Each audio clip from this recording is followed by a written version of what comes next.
Welcome back to Beers Up Sports Talk. Sibo in the house, Debo in the house. The NFL season is kicked off. The preview shows are done. Get your bets in. It is what it is. Let's get started. What are you drinking? Well, first off, I got to say happy winning Monday, right?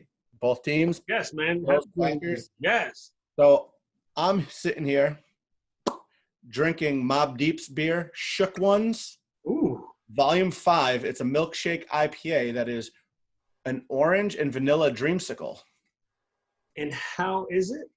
It is really good. I had one before because I wanted to make sure I liked it before I went on the pod. It's from Soul Purpose. Mobb Deep beer. It's not actually Mobb Deep, but it says Shook Ones, so I loved it. What brewery? And they're from Soul Purpose in Worcester, Massachusetts. Where did you get that beer? That's incredible. I got it at the liquor store across the street from South Hadley High School. Okay.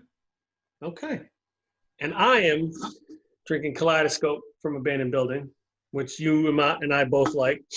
Mm-hmm. Delicious. Double IPA. Cheers to winning. Cheers to winning. Cheers to football being back. Cheers to a million sports happening right now. And cheers to the Boston Celtics, who advance to the Eastern Conference Finals and start tomorrow night against the Miami Heat. Let's talk about it for a minute. Let's break this thing down, D. Are the Celtics winning this series? They should win this series. Okay. I feel very confident. I mean, I know, Jimmy Butler and Tyler Hero and Goran Dragic have been playing fantastic basketball. They beat up on the Pacers. They beat up on the number 1 seed Bucks. I mean, they've rested a little bit more than the Celtics have, but I love that extra day off yesterday for the Celtics. Mm-hmm. I was going to say I worry about going to Game 7 in a heated battle with Toronto, but I think that they're young still, so I think they got a good opportunity. And, they have Gordon Hayward coming back at some point in this series, so he's going to be a little bit fresh. What do you think? I mean, I like them in this series. I think it's going to be interesting because obviously the Heat are coming off a little bit of a rest. I'm going to say this, though. The Celtics are – this team's been to the playoffs. Like, this isn't a new thing for them. They're Right. battle-tested. They've been to the Eastern Conference Finals. They've been deep in the playoffs. This Miami team is kind of new to being here, and not to say that they don't have players that have been there before. Let's not pretend that. But, like, I still like our chances.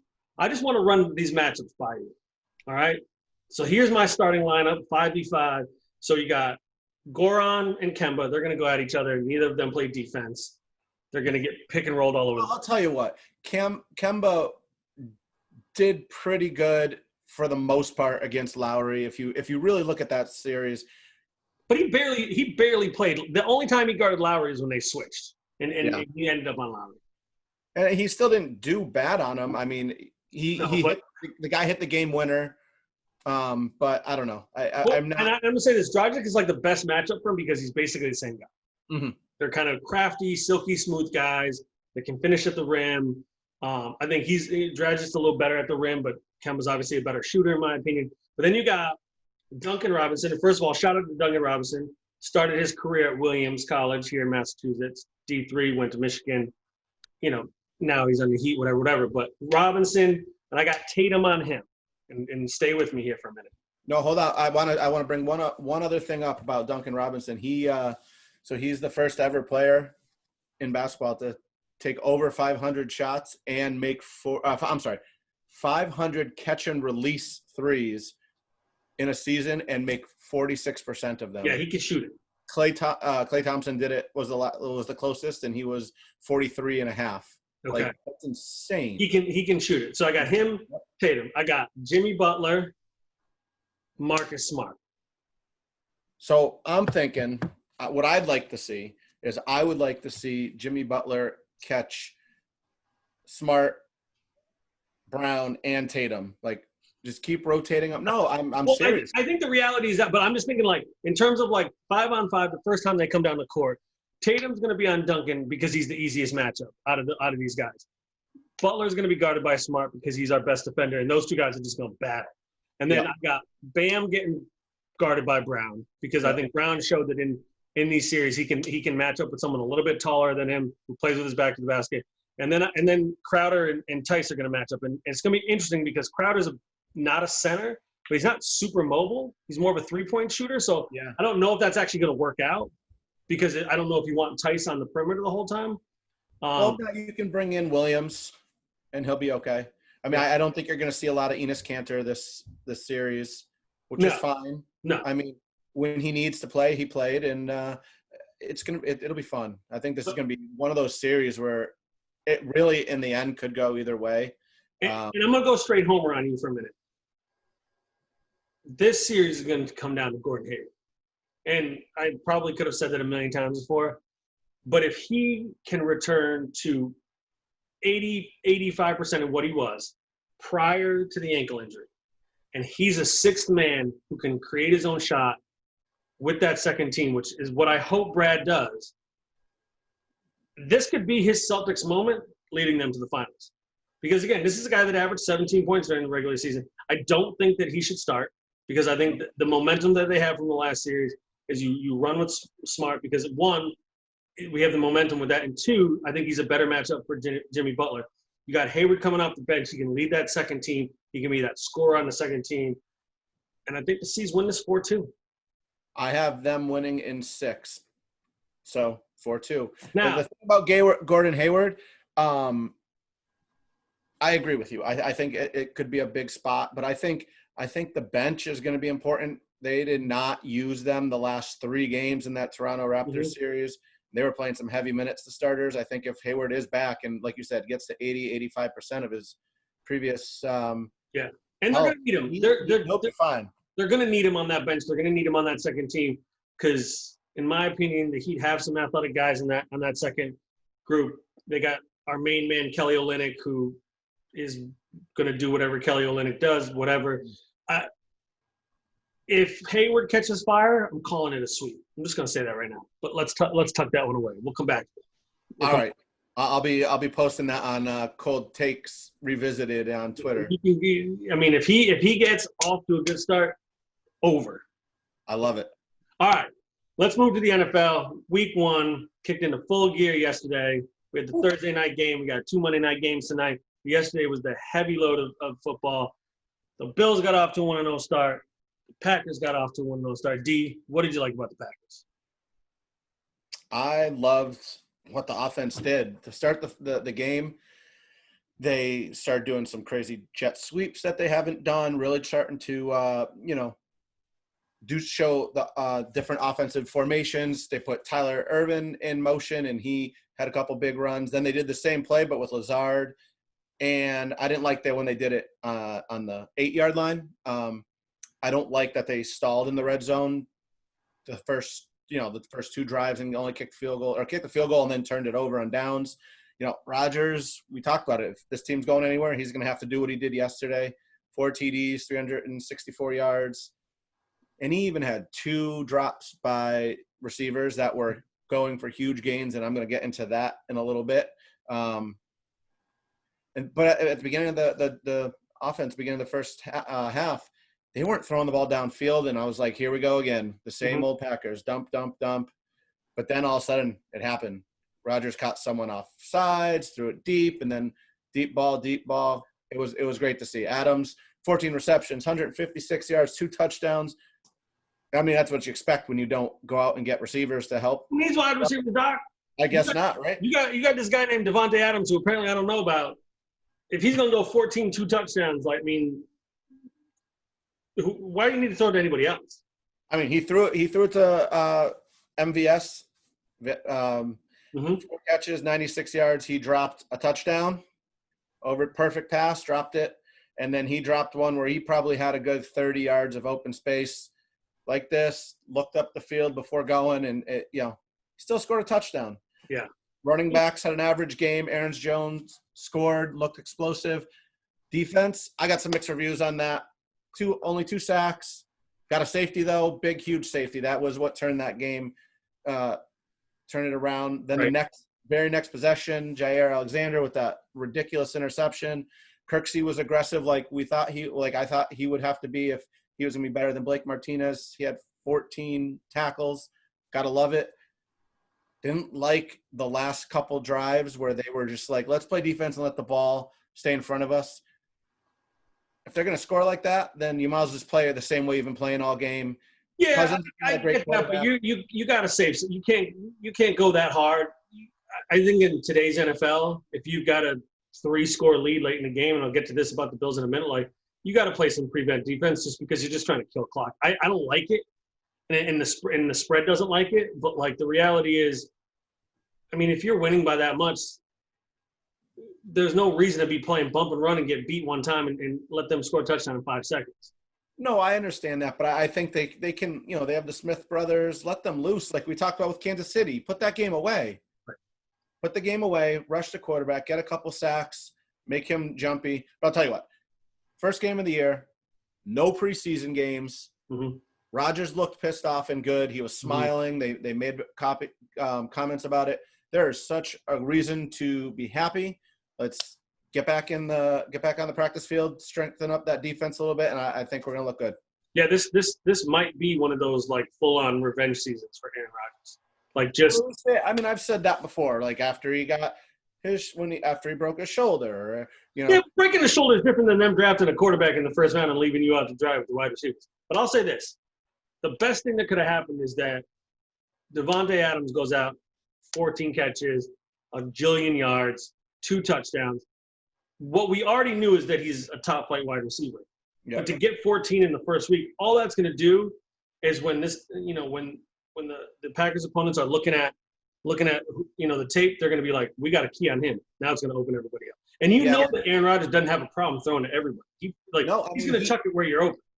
MVS caught the touchdown after the 2 drops. So like Lazard caught a touchdown, and it was I knew he was going there, and he just kept running and rolling, and at the last minute threw it there. I mean, I think they're going to be okay. So let's see what happens. Bills, you're saying get out to a big lead and play a little prevent. Yeah. All right. Here's the thing: they won. They're 1-0. Same thing. Yep. Dominated the Jets. The Jets are a bad team. They stink to high hell. The final score was 27-17. The Bills. Josh Allen, 2 turnovers, 2 fumbles in the first half inside the Jets territory. You can't do that. One of them, I think, was in the red zone. That's points left on the board. And 2 missed field goals, right? So this game finishes 27-17. Could be 40-7 at one point, right? And now you're not even worried about it. Instead, and on top of it, their first touchdown was a 60-yard pass where the Bills missed like 3 tackles. Right. So like, was that Crowder? Yeah, like this game shouldn't have even been that close. The Bills are a good team. They're going to be able to score points, but they need to not turn the ball. Like Josh Allen, I love you. First Bills quarterback to throw for 300 yards since 2016, since Tyrod Taylor. It's crazy that it's been 4 years. That's neat to hear. Crazy that it was Tyrod Taylor. Yeah. And game went into overtime, so he had 5 points. Okay, he had some extra time. Against the Jets, you can get away with that. Against good teams, you can't fumble the ball twice in your own end.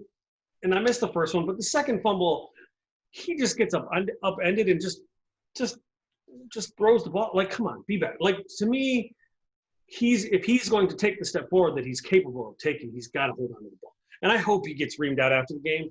Because, again, this game could have been 40-7 in the fourth quarter. Instead, it was 27-10 after 2 missed field goals. And, again, rookie kicker. We're going to leave that to the side. I'm not going to worry about that. Jitters, whatever. Right. This should have been a blowout. Right? Should have been a blowout. But overall, they played great. Defense was on point. Pressure on the quarterback. Pass defense was great. The only thing that was really frustrating is that they couldn't run the ball. Last year, they were averaging a lot of yards per carry. They couldn't really get the run game going. It was okay because, obviously, the passing game worked really well. Yeah, I mean, that was going to be my question to you. How do you feel about the running game? Singletary had like 9 or 10 rushes for 30 yards. Zach Moss, yep. Zach Moss had like 3 for 8 yards, something like that. Here's the thing. My guess is, and I don't have any proof of this, is that the Jets are able to stop the run and can't stop the pass. Because, again, prior to him throwing for 300 yards, Josh Allen's most career yards passing in the game was 273.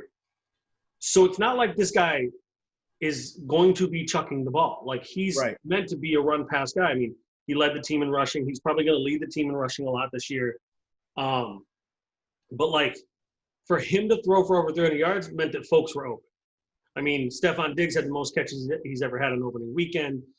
Guys were wide open. I mean, he made some passes that if he had made the right pass, people were running to the end zone. Yep. But instead, they just had to dive and catch it. Overall, great performance. Got to get rid of the mistakes. Got to take points when they're on the board. A win's a win. On to the next one. That's all you can do. You take the win, like I said earlier. No preseason game, no warm up. It was just you finally got out there in full pads, full contact, full speed. Yep. Yeah, and again, all you want to do is win. To me, they showed that they can score points. They can move the ball. Again, it was against the Jets, but it didn't seem like it was that big of a problem. All right. Week 1 of the NFL is just about in the books. We got 2 games tonight. We're going to pretend they didn't happen. What are your takeaways from week 1 so far? All right. So the one I have, Tom Brady, Drew Brees, and Phillip Rivers look old. They look like they struggled. I know Brady finished with 2 touchdowns. Brees didn't look good. I don't know. I'm first game with a team that he hasn't played with. Same with Rivers. But I worry like that. Like I don't know if you saw Rivers, a couple of his out patterns to the sideline. They took a little while to get there. But I'll say this: I saw passes from all 3 of them that were passes that not a lot of quarterbacks can make. 2 of the 3 that you just mentioned are on new teams, and one of them, the expectations are sky high. I watched Josh Darnold yesterday, or whatever his name is. Sam Darnold. He doesn't look good. He doesn't look good. Yeah. I don't even know his name. He doesn't look good. Ryan Fitzpatrick didn't look good. Yeah, that two is not going. Yeah. I like, to me, I'm going to give those guys a break because, yeah, they're a little bit older, but also like they haven't had the reps, and the expectation that they have is super high. I watched a little bit of that Indianapolis Jacksonville game, and that's one of my takeaways is that, holy hell, the Jacksonville Jaguars won the game. But Indianapolis should have ran away with their game. Yeah. They should have. But they just didn't. And again, I was thinking about this on this afternoon and thinking about the pod, is the parity in the NFL never ceases to amaze me. Every time I think we're just going to have some really bad teams and some really good teams, the start of the NFL season happens and all that's taken away. I mean, I was never really sold on the Colts. No.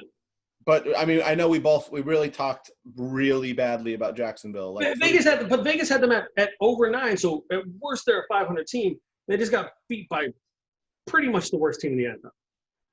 I don't know. The Jets might be there if by the end of the year. I don't know. All right, so here's one of mine. I'm gonna go with the good real quick. Okay. Chiefs, Saints, Ravens. They're good teams. You just said that Breeze looked old, and they still put up, 35 points? And Michael Thomas had 3 catches for 17 yards. And now I wish I drafted Alvin Kamara because I think he's about to just have at it. I mean, I might have said he was going to be my MVP of that division, but, Lamar Jackson kind of going off. Yep. We talked about the Chiefs, earlier, but yeah, those teams are good, man. They're gonna be hard to beat. Yep. Gonna be hard to beat. I think the Packers play 2 of the 3 of them, so sweet. Yeah. It'll be a good litmus test. Yeah. Bills just got the Chiefs this year. I don't think they play the Saints or the Ravens. All right, what do you got next? I have Austin Eckler and Christian McCaffrey each having 1 reception is mind-boggling. I get it. It's Teddy Bridgewater. He didn't throw a lot to Kamara when he was there. He didn't throw a lot to Latavius Murray. So maybe he's not a quarterback. He's not a running back person. Maybe he doesn't dump it off. Well, don't forget, this is the Baylor coach. That offense is a spread them out, chuck it. So I don't know if that's translated, but I don't think they're throwing to the running back. But go ahead. Yeah, that worries me, especially if we're talking fantasy. He's going to get his in the end, but I don't think he still had 2 touchdowns, right? 2 touchdowns. He's not going to have that crazy 100 reception, 250 rushes and all that. It's not going to be just up to him. I think you're going to see it open. Austin Eckler, he lost Phillip Rivers, who loves, as you saw to Nyheim Hines and Jonathan Taylor after Marlon Mack went out with a ruptured Achilles. Yep. You know, Phillip Rivers likes his running backs. Will Tyrod Taylor end up doing that eventually? Probably. I don't remember what he was like in Buffalo. Maybe you can tell me a little bit more, but I worry about these two and their receptions. Yeah, I would say this is Tyrod. He's more of a chuck it downfield or running guy. But yeah, go ahead. No, I was just going to say, and I'm coming at this, I should have, said this before, as more of a fantasy. Of course. I mean, not because, I mean, if the teams win, then it doesn't matter, right? How they do. But like, you're just surprised because both of those running backs had a lot of receptions in the last couple of years. Chargers aren't good either, are they? Mm-mm. They should have lost to a really bad Cincinnati team. Mm-hmm. Mm-hmm. A really bad Cincinnati team. Speaking of bad teams, I mean, we talked earlier about Miami and New York Jets being bad. We knew they were going to be bad. Condolences to the Cleveland Browns fans, man. Like, I want them to be good because, like, the whole world wants them to be good, and they got all these players. And I have OBJ on one of my fantasy squads. Are you trying to trade him yet? No. I'm a hold on to him, but good Lord, did they get stomped out yesterday? Yeah, that wasn't pretty. Like, when are we going to just admit that, like, this might not be it? Now, maybe they turn it around. Obviously, it's one game. I'm going heavy on they stink, but like, you just got absolutely blown out by the best team in your division, and it wasn't ever close. No, it was never close. And without that forced fumble in the red zone, like, it would have been over even earlier because Baltimore fumbled it on like the 7-yard line when they handed off their fullback, which they should never do because they have 2 good running backs and a great running quarterback. But that's neither. So here's a question. I had to actually look it up. But this person has had some success. Case Keenum. He had some success at Minnesota about 3 years ago when Bridgewater got hurt. Are you talking about Cleveland? Yeah. They're not going to bench Mayfield. They're not. Well, if he keeps playing like this, there's no reason to keep him in the game. Case Keenum stinks. Ain't happening. That's fine, but he might be just throw it around and see what happens. Again, I'm going to go back to the point that they fucked around, excuse my language, they fucked around and hired a guy they should have never hired in Kitchens, Freddie Kitchens, realized their mistake almost immediately and dumped him and now brought this guy in, Kevin Stefanski, who has had no preseason. He's got a big personality at quarterback, a big personality at wide receiver, a big personality at running back, a big personality on the defensive line. And you got to try and get all these people together and play football. And also, you've got expectations that are through the roof. Let's be honest. I don't know that there's another team that there's, like, bigger expectations for them to go from, like, not good to good. Yeah. And it happened last year, and it's here this year. And, by the way, the 2 different coaches, like, to me, you got, like, this team needs a couple of years to figure it out. The problem is OBJ is going to be gone in a year or 2 just because he's getting older and he's getting up there. But, like, Mayfield's a good quarterback. Chubb's a good running back. Hunt's there. He can play. Like, Myles Garrett just got $1 gajillion. They got defense. Like, they got players, but, like, you got to give a coach a minute to establish something. And I only say that because Buffalo Bills have given their coach the opportunity to build something. And now you see the fruits of that. Yep. If you just expect to bring a coach in and, bam, they're going to win games, it's not going to happen. Look what happened in Dallas last night. You need to give folks time in the NFL, but no one gives time. Nope. You got one more for me? I do. I have many more. Let's keep it coming. Let's go. What you got? I will go with what is going on with the Detroit running back situation. They have Kerryon Johnson. Is clearly the worst running back of all time, except that he's not because he keeps getting called the starter, and then within 5 seconds he's never playing again. Right? Who's this? Carry-on? Yeah. Yeah. So you have Carry-on Johnson. You draft Swift, which, by the way, did you see his drop to lose that game? It was rough. Tough. They combined for 10 rushes while AP comes in after a week and gets 14 rushes. I don't get it.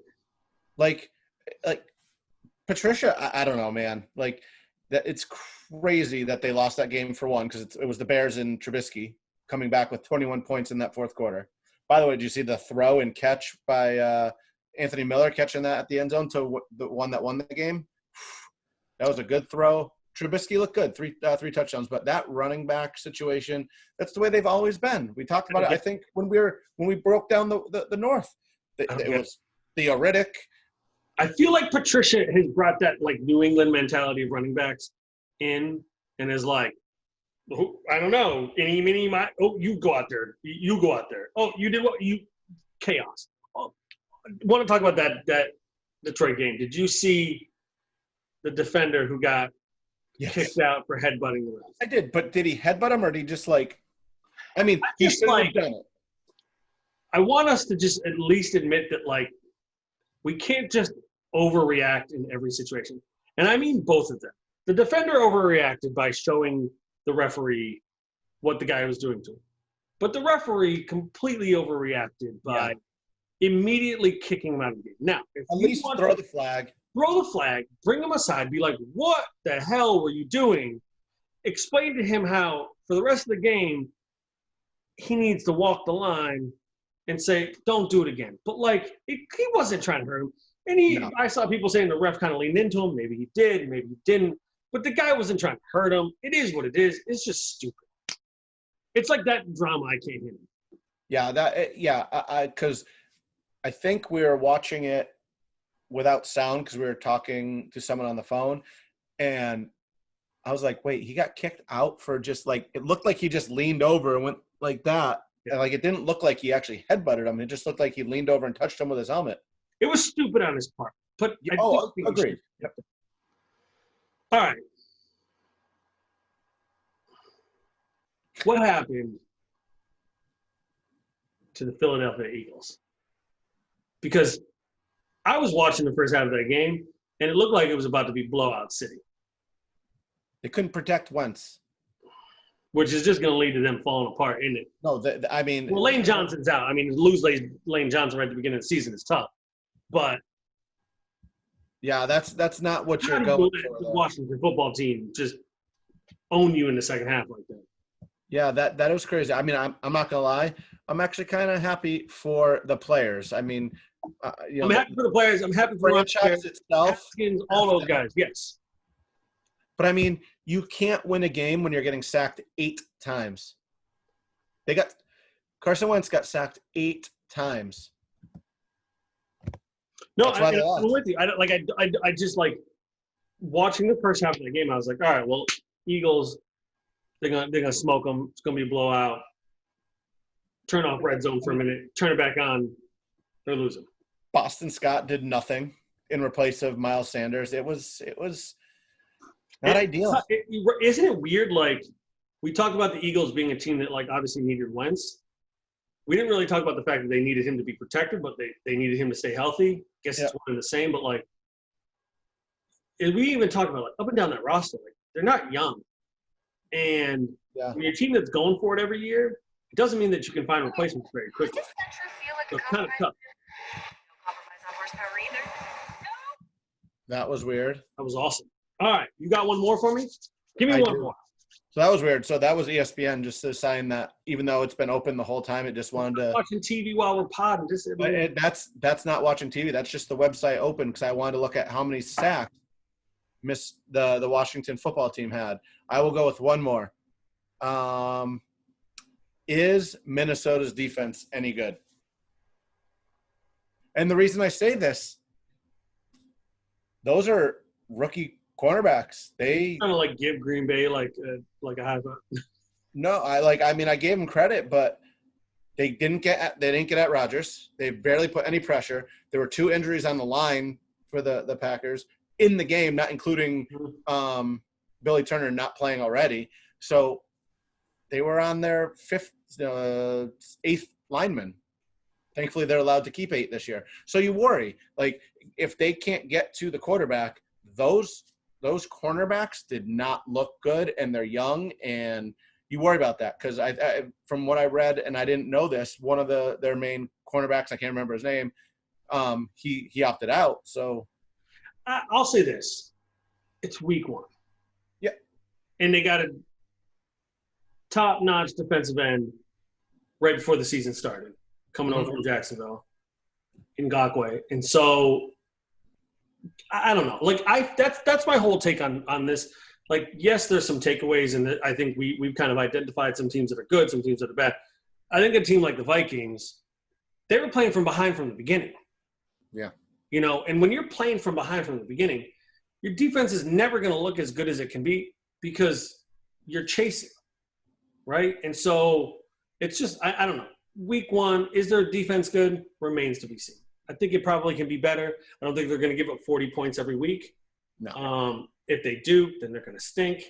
But we'll see. All right. And this is kind of going – I'm going to go on my last one. It's kind of going against one of my picks, but the Cardinals beat the 49ers, Doc. And, I mean, I dig the Cardinals because I like Kyler Murray. I like DeAndre Hopkins. I like Kenyon Drake. I like their coach. But –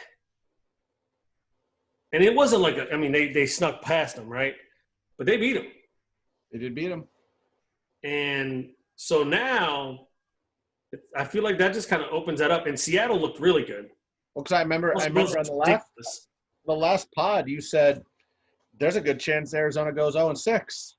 I know. And that was a real possibility. And they could still go 1-5, right? Like, but it's interesting how – you know, those teams are just, I feel like in my mind, so different, right? San Francisco, you know, ground and pound, and Arizona's just going to chuck it, right? That's what they clearly want to just chuck it. You know, I did see that Mossert caught a 79-yard touchdown, which of course blew my mind because like. And he broke like the fastest running back speed on a touchdown play. Like I was like really, but he didn't do anything other than that one play. He had a rough game. You know, just wait till he gets to Green Bay and he runs for 360 and. Right. We'll see. Anyway, That was surprising. It is what it is. All right. That's it for week 1. Last call presented by Progression Brewery. D, what you got? My goodness. And it's just, you look at this, and I'm like, oh, sweet. The Atlanta Braves are playing the Baltimore Orioles. They're 9 games over 500. Go out here and win this game, pretty much ending this. They're down 10-0 in the 4th inning. Did they let up 29 runs last week? What'd you say? Did they score like 29 runs last week in the game? Yeah, and I was still worried because this pitching staff is terrible. So if you are a pitcher that is still looking for work, call up the Braves. I know you're not even watching this, but please call the Braves and say, I want to try out because the Braves need some starters because, gosh, is it ugly. It is ugly, and we talked about this when we hung out on Saturday, socially distanced. This team is going to the playoffs, but they are not doing much in the playoffs with that pitching staff, if anything. All right. I mean, so I'm begging for someone. Cole Hamels might come back this week. I don't even know if that's the savior, but that's the best I can hope for at this point. All right. I want to take a moment. You and I live in Massachusetts, home of the New England Patriots. They won a football game yesterday. Folks have anointed Cam Newton as the savior of the program. They have also clearly distanced themselves from Tom Brady, who lost a game yesterday. I just want to take a moment to recognize the fact that yesterday the New England Patriots played the Miami Dolphins. The Miami Dolphins stink to high hell. The New England Patriots are still a good football team. They snuck out a win, right? They didn't play that well. I know Cam Newton ran the ball and the team ran the ball. Great, they ran the ball well on the Miami Dolphins. Let's see them run the ball well on a good team. Tom Brady and the Tampa Bay Buccaneers, and we talked about this a little bit. no offseason to prepare, no preseason games to get ready, played a Super Bowl contender. Yes. A really good Super Bowl contender who have elite cornerbacks who are primed to make a run to the Super Bowl, and they lost a game. Yep. And people all over New England have already had their moment and said, so glad we got Cam Newton, so glad we got rid of Tom Brady. He must be so upset that he's in Tampa Bay. Guys, I guarantee he's not upset that he's in Tampa Bay. I'm still thinking Tampa Bay is going to win more games than the Patriots. Maybe not because we know the Jets and the Miami Dolphins stink, but I just need people to calm down for a minute.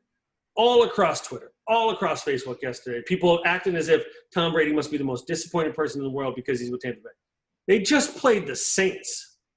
The Saints are a legit Super Bowl team. The Miami Dolphins had, the second or third overall pick? They're not even trying to win because they're starting Ryan Fitzpatrick. And you're like, look at us, we won. I mean, the Saints are probably going to win 12, 13 games. Yes. Yes. And the Dolphins, like you said, maybe 4. Yes. And yes, Tom Brady threw 2 interceptions. Cam Newton, the first time he throws 2 interceptions, might get benched. Let's just call it what it is. He didn't have to throw the ball yesterday because they were running the ball on Miami because Miami stinks. Folks, remember that Miami – it's just amazing how people just are like, well, I'm so glad we don't have Tom Brady anymore. And they're like, he must hate that he's in Tampa Bay. I'm guessing he's not hating the $30 million he's got in his pocket right now. The fact that he's in Tampa Bay, that he's got a much better team, in my opinion. It's one game, folks. Let's see where we're at in 5 games. Let's see where we're at in 10 games. Let's see where we're at the end of the season. Let's see what happens when it starts snowing. Just or the time when a team puts 8 in the box and makes Cam Newton throw the ball 40 times. To who else? Whoever they're going to throw the ball to. Again, they had a great game plan. Now everybody's got an idea what they're going to do. Clearly, the Patriots' plan is to run the ball a lot this year. But if Cam Newton has to throw the ball 40 times, let's see what happens. No doubt. I just can't wait till they play the Bills. Let's fucking go. Update, 13-0 Baltimore. It's one game, Doc. It's one game. Baseball, you lose the game. Once you're down 10, 13 doesn't mean nothing. No doubt. All right, y'all. We'll see y'all next time. Until then, y'all be good out there. Peace.